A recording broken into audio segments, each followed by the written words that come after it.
Central 98. Estamos de volta com Central 98. Central sempre um oferecimento da Claro. Compre pelo WhatsApp Claro do Diamond Mall 984834426 e receba em sua casa. Claro, você merece o novo. Intermédio Unifenas BH, inscreva-se para o vestibular 2022, primeiro semestre. Acesse medicina.unifenas.br. E Marelli, o ambiente motiva. E você com a gente aqui no Central 98, hoje é quinta-feira, dia do nosso colunista Marcelo Aro, é deputado federal, advogado, jornalista, já está aqui com a gente. Aro, bom dia para você, seja bem-vindo mais uma vez ao Central 98. Bom dia, Carol, bom dia, João. Bom dia. Cheguei de Brasília e vim direto, viu? Aeroporto, Rádio 98, encontrei o Rodrigo no aeroporto ainda. É mesmo? Que beleza. Cruzei com o Rodrigo ali, falei, Rodrigo, tô indo pra 98, quer carona? Ele, não, tô indo pra São Paulo. Então, Então mas foi é um chegando e o outro saindo. Isso aí. Eu ia até perguntar quem pagou o café. Não teve Não café. E com certeza, se fosse pra pagar, seria eu. Porque você já viu o Rodrigo pagando café pra alguém? E pagando caro, né? Porque no aeroporto não tá fácil pra ninguém, não. Aro sempre trazendo pra gente aqui os bastidores de Brasília. Acabou de chegar de lá, veio direto pra cá. Eu sei que ele vai começar falando de Lula, que foi capa da revista Time, né, Aro? É isso aí. Foi alvo de críticas, né? O general Heleno tuitou aí criticando a revista Time por ter colocado o Lula na capa, muitas críticas em relação a isso, né? Alguns políticos lá em Brasília falando como que a Time pode dar tamanho espaço para um ex-condenado, né? Um ex-presidiário como o Lula e etc e tal. Mas o fato, o mérito aí da entrevista do Lula à Time é em relação à guerra na Ucrânia. Né, o Lula, pelo visto, ele não perde a oportunidade de ficar calado. Na entrevista ele fala que o Zelensky quis a guerra, né, que ele deveria ter sentado com Putin, não assentou, que ele acirrou os ânimos, que ele não teve habilidade, então que a culpa também é dele. É uma coisa impressionante, o Lula coloca a vítima no papel de culpado. Né? Então, quando ele fala que a Ucrânia, o presidente Zelensky, errou, ele mostra um carinho que ele tem e algo que estava escondido ali é o Putin, né? Então, o Lula ele tem esse affair com sistemas autoritários e etc e tal, e ele demonstra isso. E o Lula sempre foi muito elogiado pelo centro como um cara habilidoso internacionalmente nas relações diplomáticas.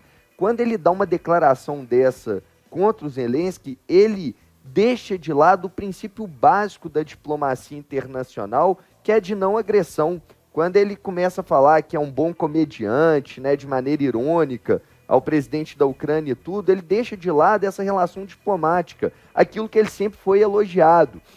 Então, Carol e João, eu vejo o Lula mais uma vez dando margem para as críticas, mais uma vez ele chamando o debate da imprensa para declarações errôneas que ele faz e que vai aí, se a gente pegar no último mês, quantas declarações a gente pode listar do Lula que são declarações polêmicas e declarações, eu vou até aqui, Carol, se me permite, eu não vou chamar nem de declarações erradas, eu estou chamando de declarações que eleitoralmente não são interessantes para ele. Se são certas ou se são erradas, aí entra na questão de mérito. Ele está falando para o público dele, eu falei isso aqui semana passada, o Lula insiste em falar para os 20%, 30% que já votam nele.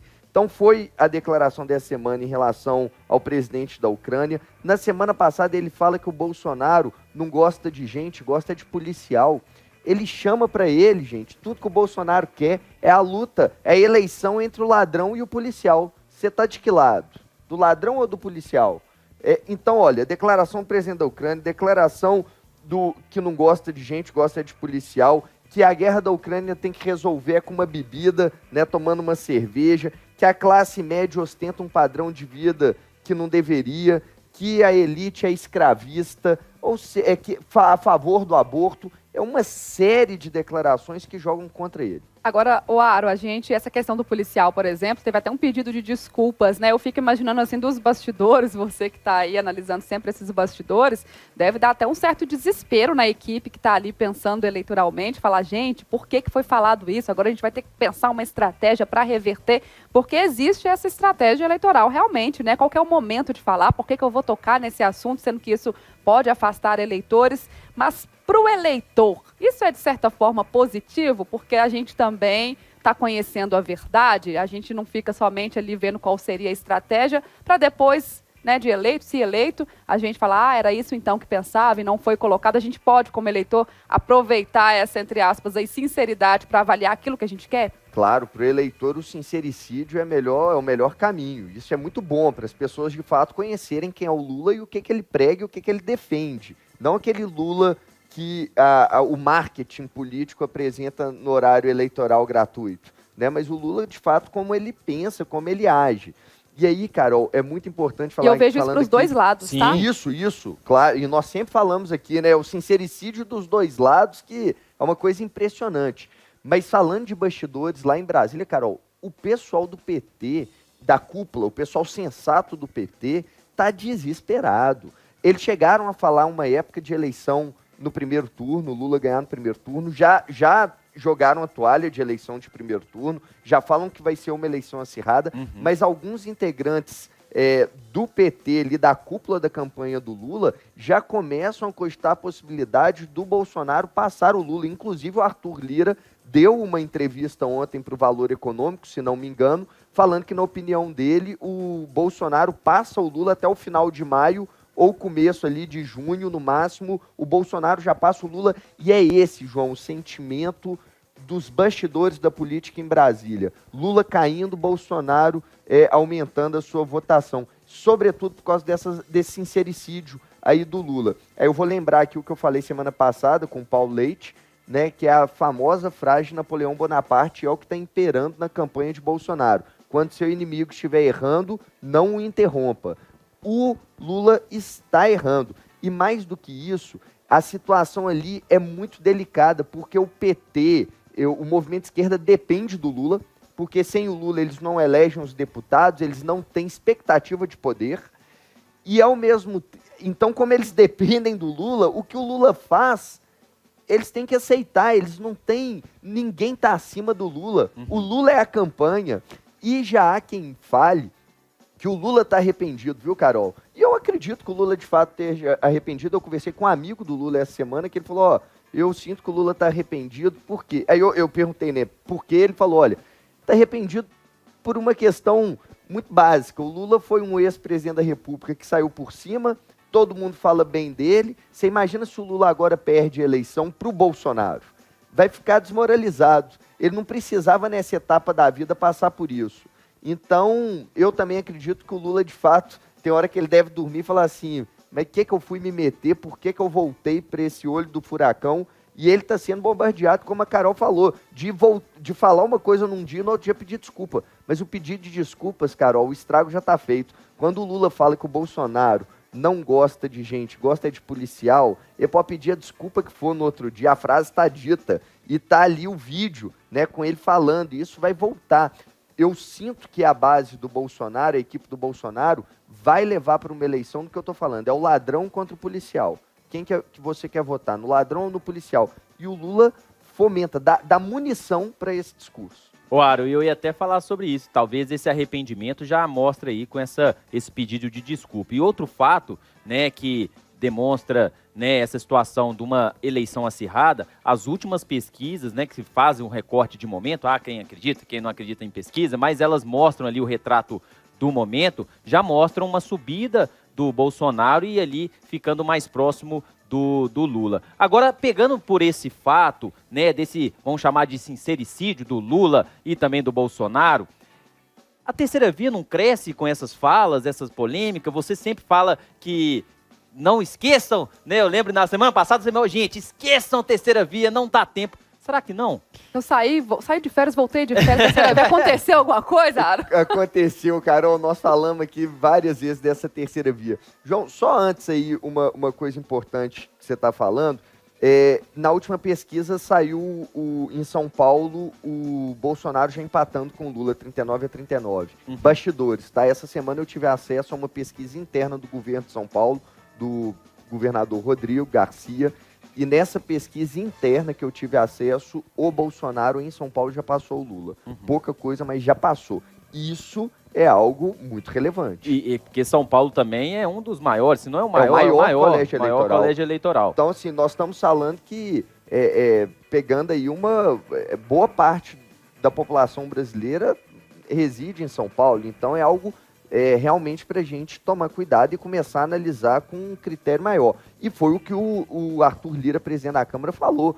Na tendência, na toada que está indo, final de maio, começo de junho, o Bolsonaro passa o Lula nas pesquisas. E nós estamos vendo isso, porque o Lula só está errando. Né? Essa conta vai ser paga, isso vai refletir nas pesquisas. E aí, quando você me pergunta de terceira via, João, eu continuo com a minha posição. Não tem terceira via. Você vê que o Kassab até tentou acenar essa semana para a terceira via, falando que a terceira via que existe é o Ciro. Ou seja, o que restou. Tem alguém que quer mais a terceira via do que Gilberto Kassab no Brasil? Não tem. E o que restou para a terceira via? Ciro. É o que resta. Porque, vamos lá, estavam falando numa composição partidária entre União Brasil, MDB, PSDB, Cidadania, ou seja, um leque grande de candidatos que daria um tempo de televisão grande para um candidato de terceira via para tentar subir. E marcaram um anúncio até 18 de maio, vocês lembram? Vamos anunciar até o dia 18 de maio o nosso candidato a presidente. Ontem, o Bivar, presidente nacional do União Brasil, lança a sua candidatura, se lança candidato a presidente da República. Ou seja, o União Brasil sai desse leque de partidos que estavam dialogando sobre terceira via e já se coloca como uma alternativa. O líder, o Elmar Nascimento da Bahia, falou comigo ontem que é irreversível a candidatura do Bivar. Bivar é candidato a presidente.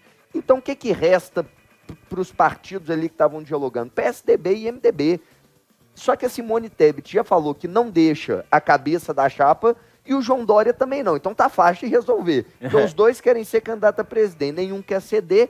A tendência é que haja um rompimento aí e cada um lance a sua candidatura, ou seja, pulverizou. E eu não vejo nenhum deles, João, criando brilho no olho de ninguém.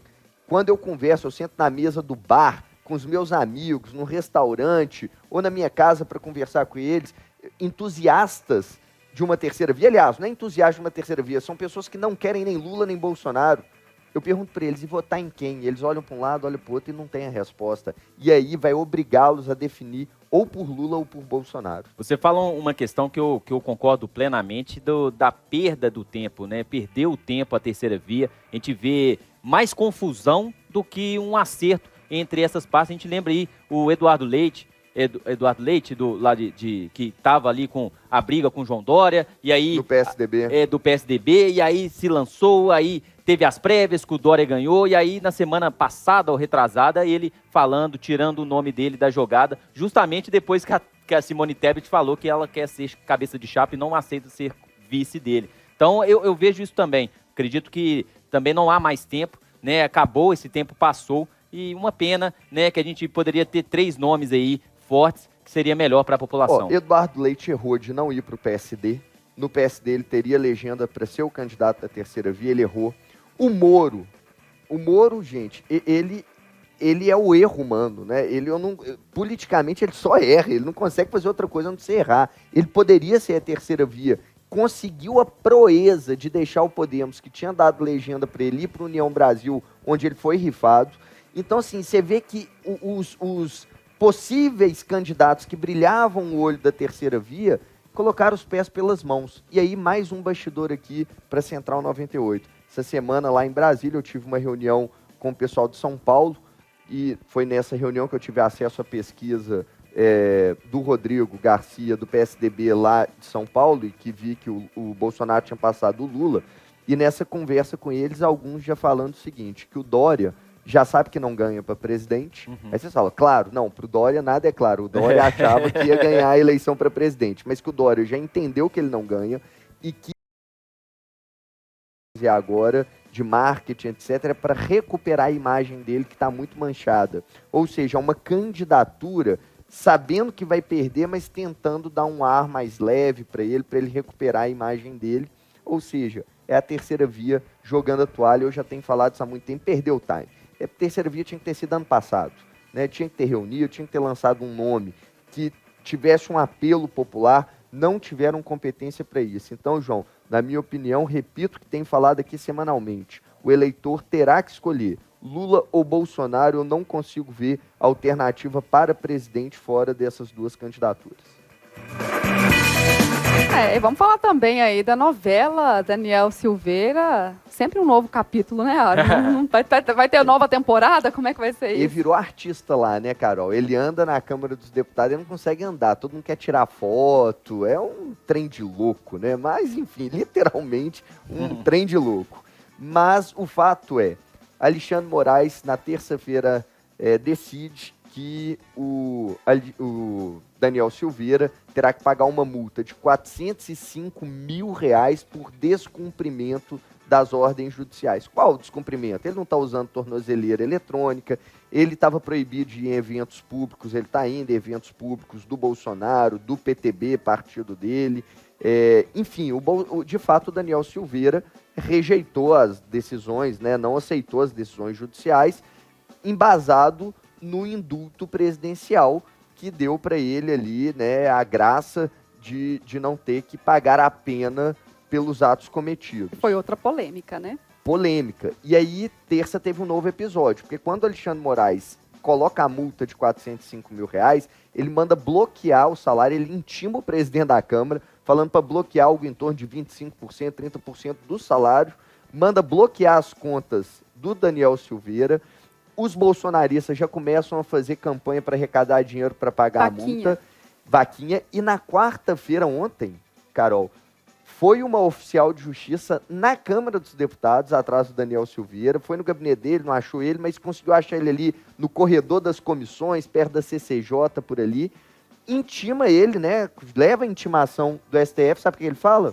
Não vou receber intimação, não. Eu estou cumprindo um decreto presidencial e eu não vou receber essa intimação.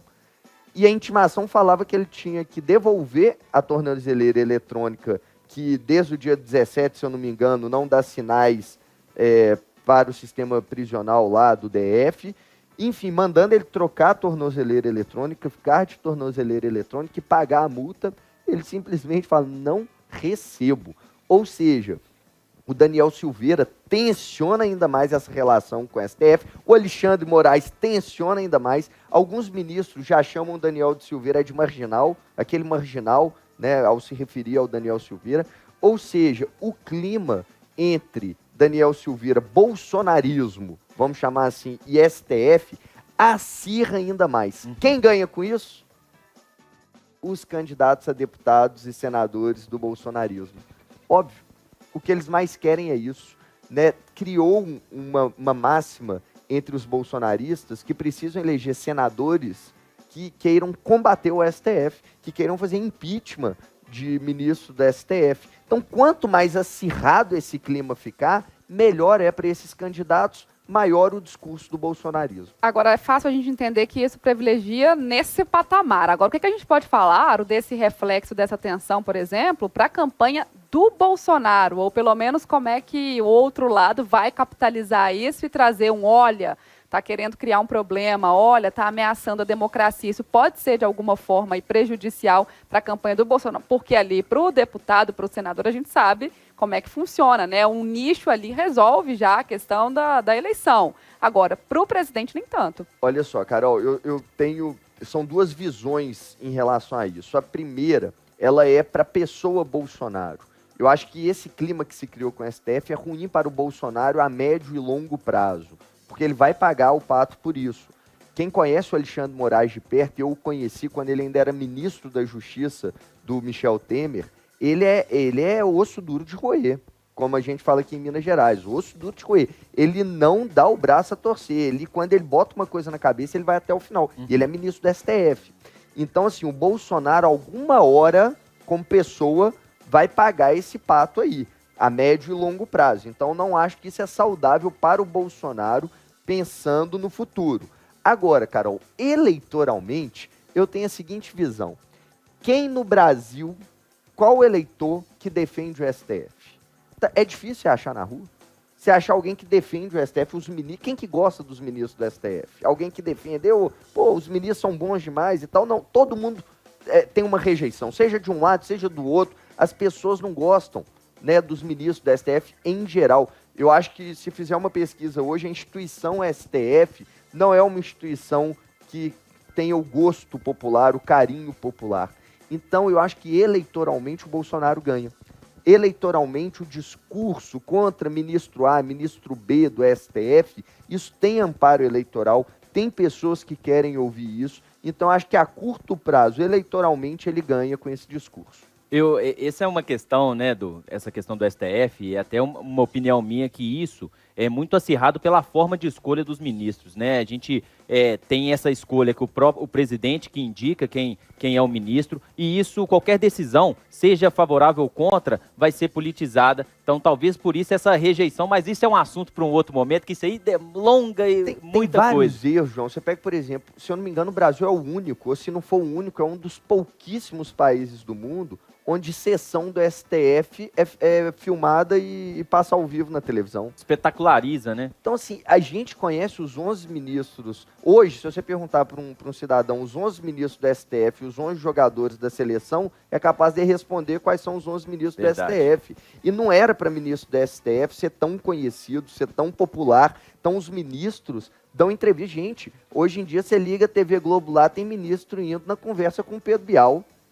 O que é isso? Virou estrela de cinema, ministro do STF, tá tudo errado. Só voltando, Aro, numa questão que você falou, né, do Daniel Silveira, que os deputados, né, bolsonaristas ganham muito com isso. Agora, o próprio Daniel Silveira, há entendimentos aí que ele está inelegível. Como é que ele fica nessa jogada? Há entendimento que ele está inelegível e tem entendimento que ele não está inelegível, né? Então ele, na cabeça dele, ele pega o argumento que ele não está. E vai, inclusive, né, está sendo cotado aí para senador no Rio de Janeiro. Embora eu acho que ele vá mesmo para deputado federal, mais uma, se puder, porque o Flávio Bolsonaro está costurando um acordo com o Romário, que é senador, e o Bolsonaro, inclusive, falou, o Romário tem o baixinho tem a preferência. E aí o Romário, que não tem o apelo do bolsonarismo no Rio, eles estão tentando colocar a mãe do Carlos Bolsonaro, do Eduardo, dos três lá, como primeira suplente do Romário, para ver se o bolsonarismo abraça o Romário. Então, acho que o Daniel Silveira não vem candidato ao Senado, vem candidato a deputado federal pelo Rio de Janeiro, e na cabeça dele ele pode ser, essa daí vai ser mais uma guerra, né? Vai ser cenas dos próximos capítulos, se ele vai ter possibilidade de ir para as urnas ou não. Não, até mesmo, só desculpa, Carol, essa batalha judicial, até mesmo nessa decisão da tornozeleira eletrônica, porque também há o entendimento que o indulto passa por cima, há entendimento que não. Então essa batalha aí vai ser por todas as decisões. Exatamente. Aquilo que seriam as penas secundárias, elas não, o indulto não chega a elas, né? Chega só a pena mesmo, a principal. E como a inegibilidade é uma pena secundária, há um entendimento, inclusive jurisprudência no STJ, que o indulto não alcança as penas secundárias. E aí é uma polêmica jurídica e nós vamos ver quem vai vencer esse debate jurídico aí pela frente. Carol, se me permite, só ainda quando a gente falou de terceira via, toda essa mexida de tabuleiro aí em âmbito nacional começa a ter efeitos aqui em Minas Gerais. O PSDB de Minas anunciou o lançamento de uma candidatura ao governo do Marcos Pestana e do Paulo Brant, né, uma chapa entre Marcos Pestana e Paulo Brant para disputar o governo de Minas, um para governador e o outro para senador, PSDB saindo assim da base governista do Romeu Zema aqui em Minas Gerais. Então, já são consequências desse tabuleiro nacional interferindo no tabuleiro estadual. Aí, Marcelo Aro, deputado federal, jornalista, advogado, nosso colunista, sempre trazendo aí as análises, os bastidores de Brasília pra gente, e essa conversa sempre continua nas redes sociais, né, Aro? É isso mesmo, Carol. Olha, eu gosto muito de receber as mensagens do ouvinte da Rádio 98 depois dos programas. Então, eu queria te convidar, você que está aí me escutando, você que quer discutir mais política, ou quer saber um pouco do meu trabalho também parlamentar, me adiciona aí nas redes sociais, Instagram, Twitter e Facebook, é @MarceloAro. Cara, se não der pra você adicionar agora, anota aí, ó, @MarceloAro, assim que você tiver tempo, parando o carro, né, no lugar que possa parar mesmo, estacionando o carro, você me adiciona, ou chegando na sua casa, me adiciona aí no Instagram, Twitter e Facebook, e vamos conversar, @MarceloAro. Carol, mais uma vez, muito obrigado pelo seu carinho, que bom que você está de volta, Carol. Depois de 87 dias de férias, né? 20 dias. 87, não tem como, eu te acompanhei nas redes sociais, eu te sigo, verdade. Carol. Foram 87 dias. Rodando o mundo, né? O mundo. Eu vi a Carol na Bahia, eu vi a Carol em Brasília, eu vi a Carol em Cancún, eu vi a Carol em tudo quanto é lugar, João. Não tem Verdade. jeito de ser 20 dias. É. Mas que Olha bom que você aí. tá de volta, Carol. Obrigada. E aí, o Marcelo Aro volta na semana que vem com a gente. Um grande abraço até lá, viu, Aro? Obrigado, Carol. Obrigado, João. Um Abraço. grande abraço e fiquem com Deus.